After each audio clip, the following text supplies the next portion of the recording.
A big change is in store for Thunder Bay's waterfront festival area. Good evening and thank you for joining us. The multi-million-dollar revamp is expected to kick off at the end of the summer. The work will move the stage area and playground and improve accessibility.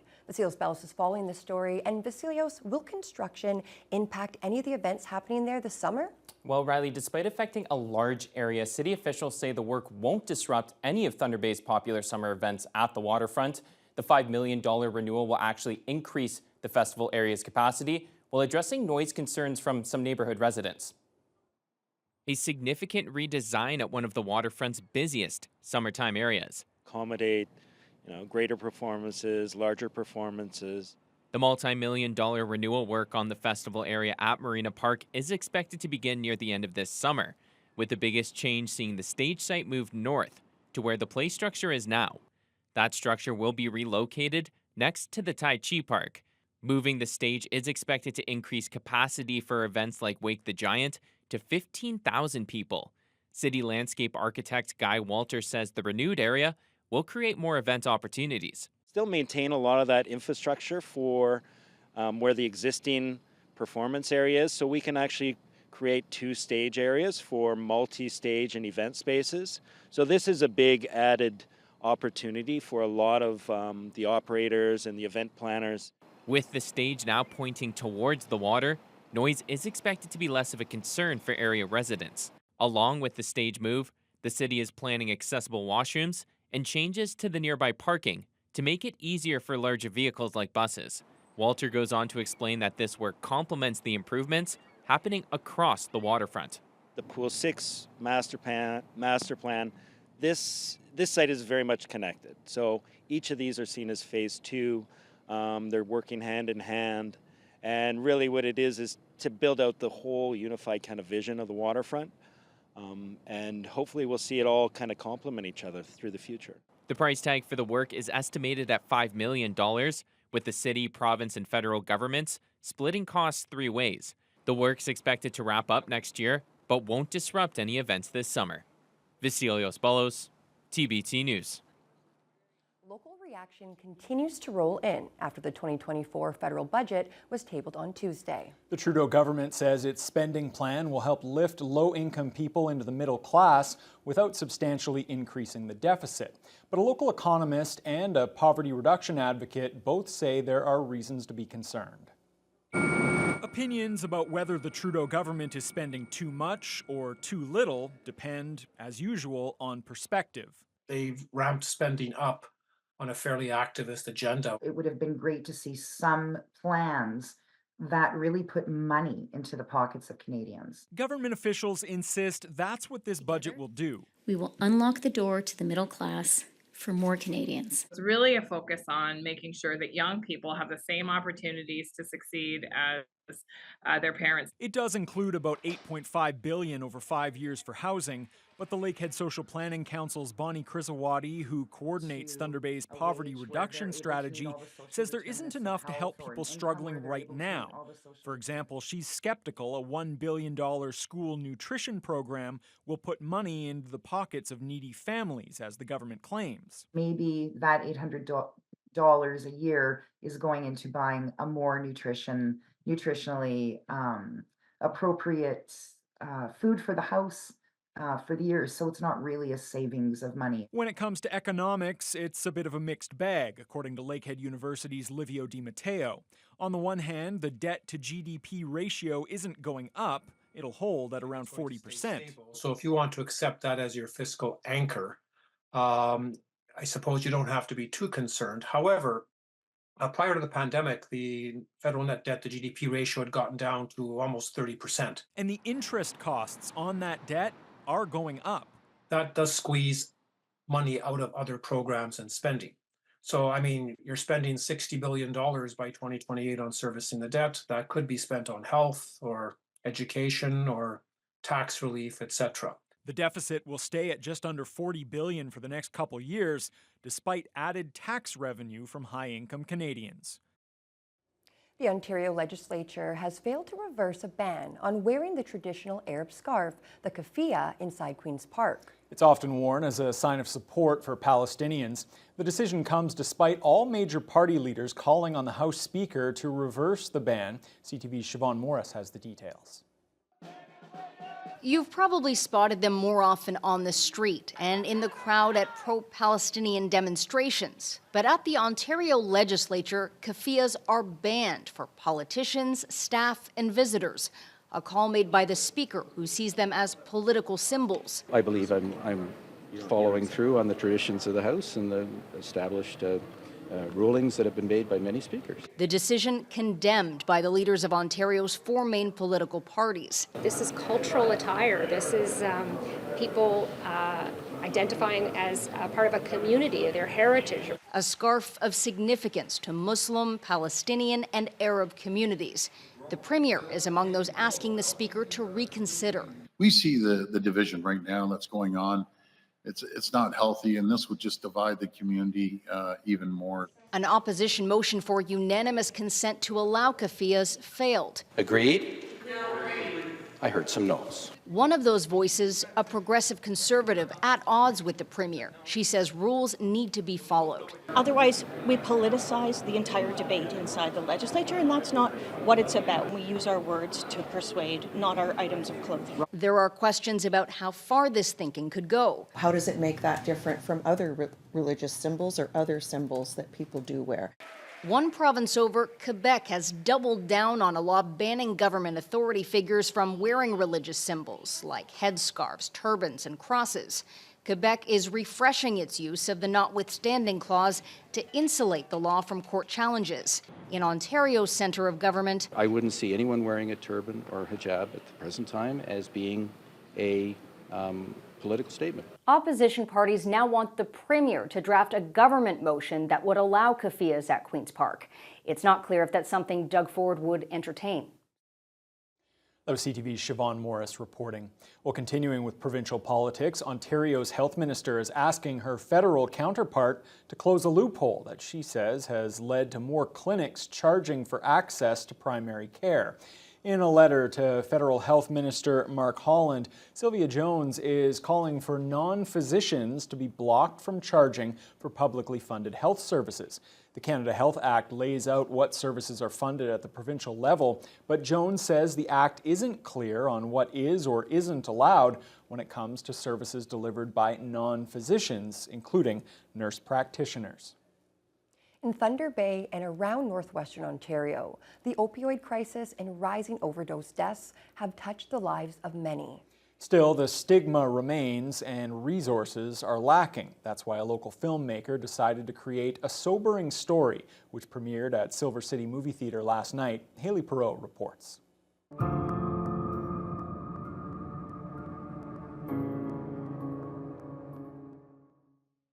The local documentary called A Sobering Story was directed by Thunder Bay resident Ryan Levia, who also served as co-writer and co-producer. It started as a passion project to help get more supportive resources for those struggling with substance use at a time when tragedy and loss was much too frequent. That was back in 2021, but the issue has become more prevalent than ever and extends way beyond our region. Although this is a local story, it's universal. The opioid and mental health epidemic is widespread. It's everywhere in the news.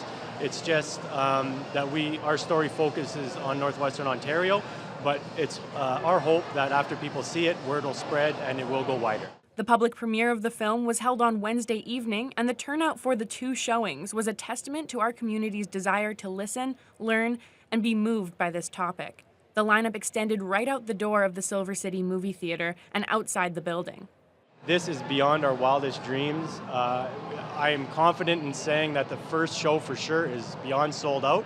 So yeah, we did not expect this, but we look forward to hearing what people think of the movie because we made it for people to see and to learn from. The documentary tells a universal story, but through the lens of northwestern Ontario. Over the course of production, Levia and his team conducted roughly 53 interviews and collected over 60 hours of footage that led to the final 97-minute production. Those who were involved found it to be a therapeutic experience. This story means everything to me. It's my life story. It's what I've been through in my life. It's my story on addiction, the stigma that I've faced, and where my life is today. The impact extends beyond the film itself, as they also have made a podcast so that those impacted by substance use can still have a platform to tell their stories in a safe and supportive space. They really took the time to meet us as people and treated us with nothing but dignity and respect.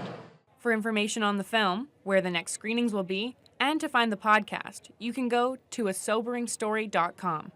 Haley Perot, TBT News. A bridge building team from Lakehead University had a very impressive showing at a competition in Chicago earlier this month. The LU Steel Bridge team won several honors at the annual Western Great Lakes event hosted by the American Society of Civil Engineers. The 6-member team is made up of 3rd and 4th year civil engineering students. The challenge was to design and fabricate a 1/10 scale model low-rise bridge spanning 21 feet over an 8-foot river. The bridge was then tested under 2,500 pounds of weight to confirm its stability, strength, and stiffness. The LU team won 3 awards, including 1st place in lightness, 2nd place in aesthetics, and 3rd place in construction economy. They finished 4th overall among 16 competing universities. A vintage vehicle valued at more than $40,000 is up for grabs after the Thunder Bay Museum launched its 2024 Classic Car Raffle. The popular fundraiser has been around for a decade now, and the latest grand prize is no step down from previous years. This gold-painted 1969 Pontiac Firebird comes with an automatic transmission and a 302 crate motor. The car was well preserved by previous owners over its lifetime and is in mint condition today. The Classic Car Raffle raises about $50,000 on average to help cover the museum's operating, capital, and programming expenses. Executive Director Scott Bradley says they've set a fundraising target of just over $85,000 this year.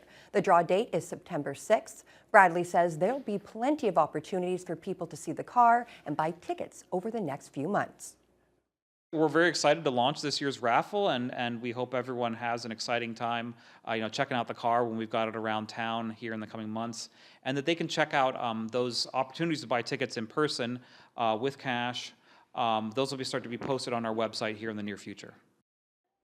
Tickets are 1 for $15, 3 for $40, 8 for $100, and 28 for $300. They can be found on the museum's website or in person during their showcase events around town throughout the summer.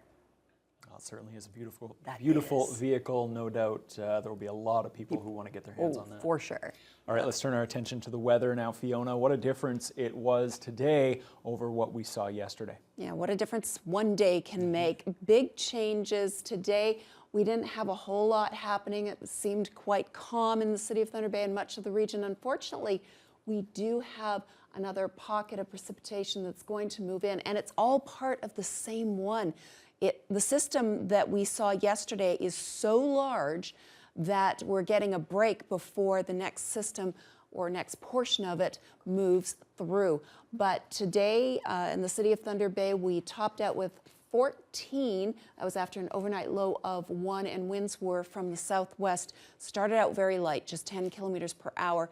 But as that more active portion of the system begins to rotate around and move into the region again, winds have started to kick up, especially to the west. Now, Fort Frances has been overcast for most of the day. Temperatures really didn't move a whole lot. For most of the day, they ranged between 1 and 3 Celsius. Right now, they've jumped up to 5, but they've had very strong winds push in. Remember, the system is rotating around like this, so the winds are coming in from the west, pushing in through Fort Frances and heading our way. So they've got 45K winds. To the north, well, Red Lake has some light rain. They had mist and fog for much of the night, and that gave way to rain earlier this morning, and they're currently at a high of 5. A little bit further east, temperatures rising to 6 in Armstrong and Upsala, 8 in Greenstone under cloudy conditions. Actually hit double digits with a high of 11. And a little bit further to the east and southeast, we've got Sault Ste. Marie sitting at a high of 9 at this time under mostly cloudy skies. A little cooler as you head into Wawa and Marathon, but Nipigon also enjoying 9 Celsius at this time. Yeah, here in the city of Thunder Bay tonight, we are once again going to stay above the freezing mark, a low of 1. And despite all of the periods of sunshine and partly sunny skies that we did see today, the clouds are going to start to increase. The winds will still be a little gusty this evening, but then they will taper off. However, that is just the calm before the system moves in for round 2. And that's where things could get a little bit dicey for the end of the work week. The good news is it should only last a day because the weekend's not looking too bad so far. Okay, thanks a lot, Fiona. I'm going to focus on the positive. I'm done complaining about the weather for the time being. We'll see how long it lasts. Let's see how long that lasts. Yeah, we'll see. See if I can keep that up. All right, let's turn our attention to national news now. Thunder Bay drivers here saw the big price jump at the pumps yesterday. Well, that price jump is now more widespread, affecting Southern Ontario and Quebec. I'd say misery loves company, but I don't think there are many people, Riley, who are enjoying these prices. We'll have details on that and more when your Thursday News Hour continues after the break. You wake up this morning and it's $1.80. You know, it's absolutely disgusting.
Yesterday, we told you about a big price jump in Thunder Bay area gas prices. And today, many more drivers across Ontario and Quebec are fuming over the prices at the pumps. In some areas, gas is now more expensive than it's been in nearly 2 years. As CTV's Scott Hurst tells us, there is a reason for it, but most won't like it.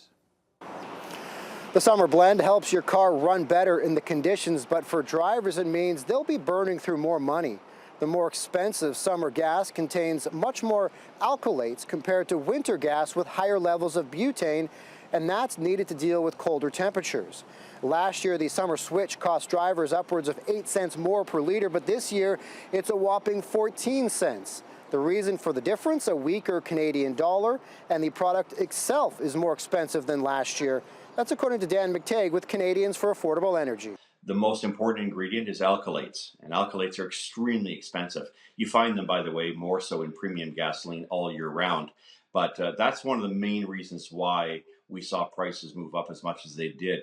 The price surged to just shy of $1.80 at many stations throughout Ontario, and even higher in parts of Quebec. Some stations around Montreal at almost $1.90. The surging prices aren't just angering drivers, they've also drawn the ire of Ontario's premier. You know, you go out last night and you're sitting there for 20 minutes in a lineup to get gas. You know, and it's unacceptable. Everywhere I was going, it was about $1.59. You wake up this morning and it's $1.80. You know, it's absolutely disgusting. Not all provinces switched to the summer blend at the same time, which is why we're not seeing an equivalent coast-to-coast increase. The switch back to the winter blend won't happen until September, so don't expect any significant relief at the pumps through the summer.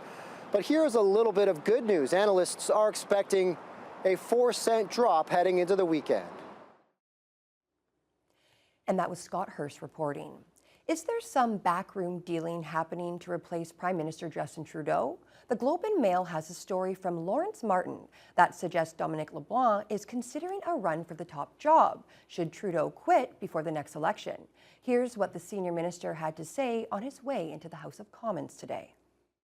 Do you plan to run for Liberal leader? No, I plan to be a candidate in the next election under Prime Minister Trudeau's leadership. I'm very happy. I'm excited about that.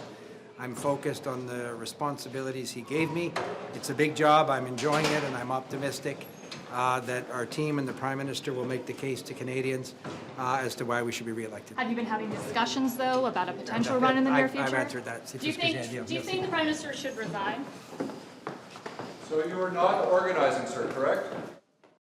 Trudeau and LeBlanc have a real history. They were friends when they were younger, and LeBlanc has held key posts in cabinet since Trudeau was first elected in 2015. It's now up to a jury to decide the fate of a man charged with fatally running over a Toronto police officer. The judge presented instructions to the jurors today in the trial of Umar Zamir. CTV's John Woodward is following the story. Good, buddy. How are you? Excellent. Justice Anne Malloy asked jurors to look closely at this video showing the plainclothes officers as they hunted for a stabbing suspect at City Hall on Canada Day 2021 and see how clearly they could be identified as police. She said one important question the jury must decide is whether Umar Zamir knew Detective Constable Jeffrey Northrup was a police officer when he and his partner, Sergeant Lisa Forbes, approached Zamir's BMW in that parkade at Toronto City Hall. 3 witness police officers have testified the pair identified themselves by voice and badge, and Zamir took off, running down Northrup head-on, a death that was the result of Zamir's own choices. Zamir and his wife testified they were downtown for Canada Day. They had no idea the people who approached them were police officers and thought they were being robbed. Their 2-year-old son was in the car. His lawyer saying it was a tragic accident. Both Crown and defense expert witnesses held the car moved forward, then was blocked by an unmarked police van, and then sideswiped Northrup as it reversed, knocking him over into what one expert says was a blind spot, killing Northrup as it then accelerated over him.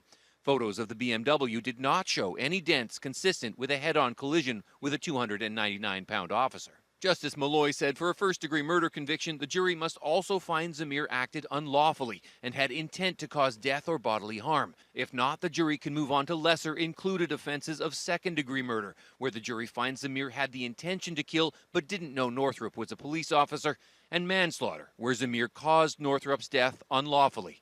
But if none of those facts can be established beyond a reasonable doubt, the jury can find Zamir not guilty. Well, as complex as the law is in this case, the question really is this: why on earth would this man, Mr. Zamir, why would he intentionally run over a police officer?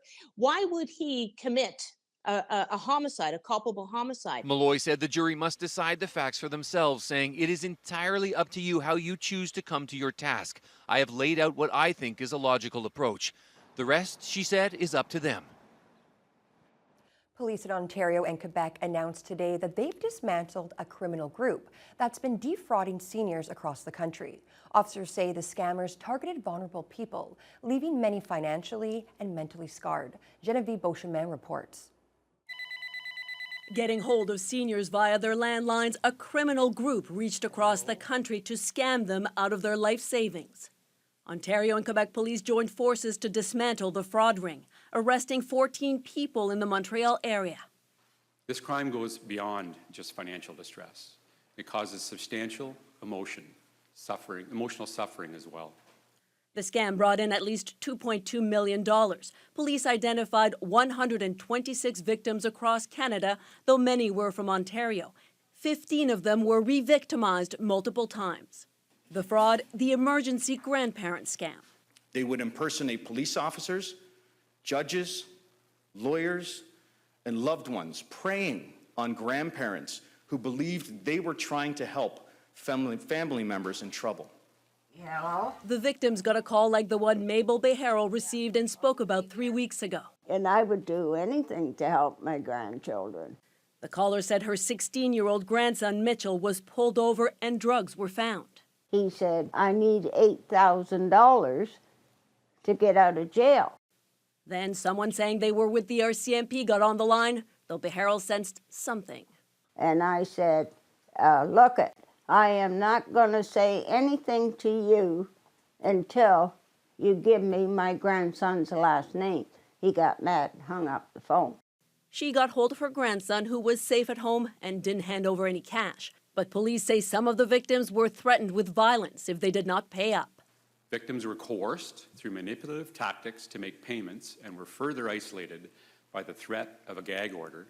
Those arrested face charges including extortion, fraud, and impersonating a police officer. Officials also wanted to issue a reminder that no legitimate police officers will come to your door or phone you to demand money. And they say many of the victims' sense of trust was completely shattered. That was CTV's Genevieve Beauchemin. Well, it's been circled on the calendars of many Swifties, April 19th, tomorrow, the release date of Taylor Swift's next album, The Tortured Poets Department. But it seems someone beat the global phenomenon to the punch and leaked the tracks online. Alison Bamford has more on the fan frenzy that's now blowing up social media.